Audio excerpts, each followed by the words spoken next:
ปอปอพิเศษเม็ดเล่นจงศีลธรรม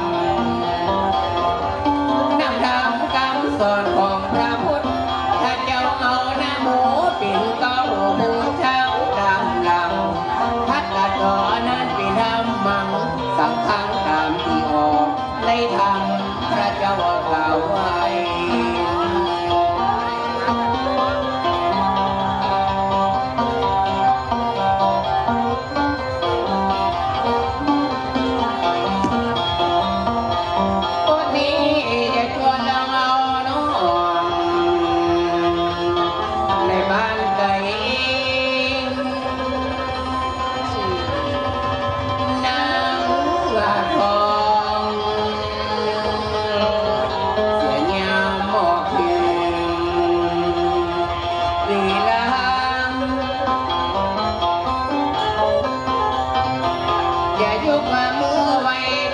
ไปมือสาม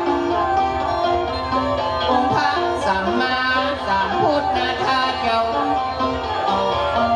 องค์พระราชินีราชการที่เก่าองค์พระราบาทเจ้าองค์ภูมิพลได้เสด็จกระมาห้องทุกห้องแห่งหนอยู่ในชุมชนปานใหญ่ปานกว้างดังละมาถึงเตนันน้ำระไหลเป็นลำเลิศป่าเสือสีพระอภั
ด็จละไปก่อยไปซบละไปหางพระบาทสัมมาสัมพุทธนะถ้าเจ้าอย่าจดจำเอาในข่าวข้างดี องค์พระแม่เจ้าท่านได้ส่งเสริมความรู้เพิ่มเติมมาชาวไทยทั่วดาการศึกษาบ่ตั้งใจสั่งสอนประชาพาสกนิกรพื้นที่ห่างไกลพระองค์เดินจรท่านได้สั่งสอนราษฎรไก่พระองค์เสด็จไปเมื่อปางก่อนนาน ได้น้ำพระทัยของพระเจ้าอยู่หัวบ้านเป็นบ้านตัวบ้านไก่บ้านไก่ที่ท่านเสด็จมาดูแลเอาใจใส่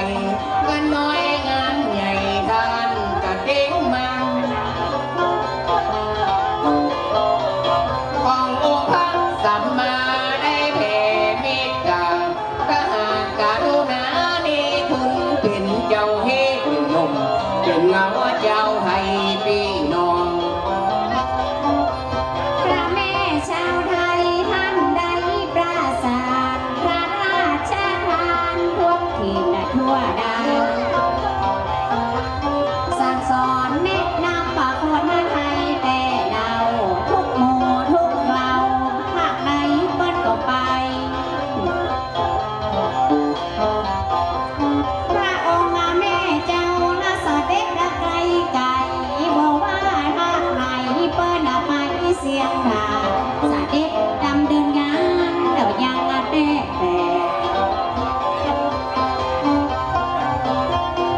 ได้เสด็จมาประทากดินชำระบุญทินบ้านใหญ่บ้านวังก็ให้ก็ดีนะผัวพี่น้องจังทุก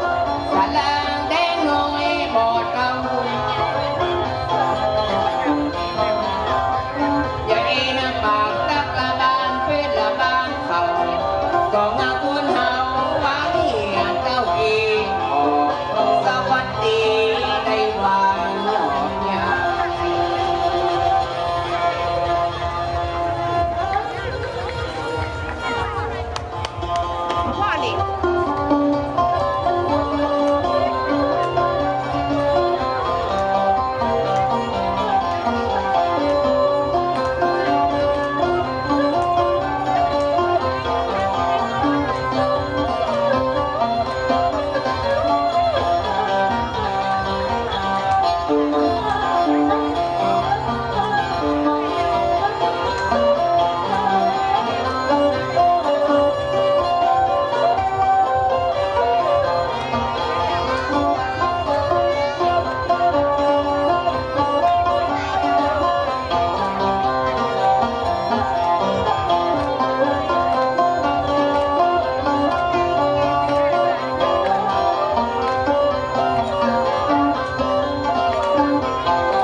นี่คือคณะช่างซอนะเจ้าคณะแรกก็คือ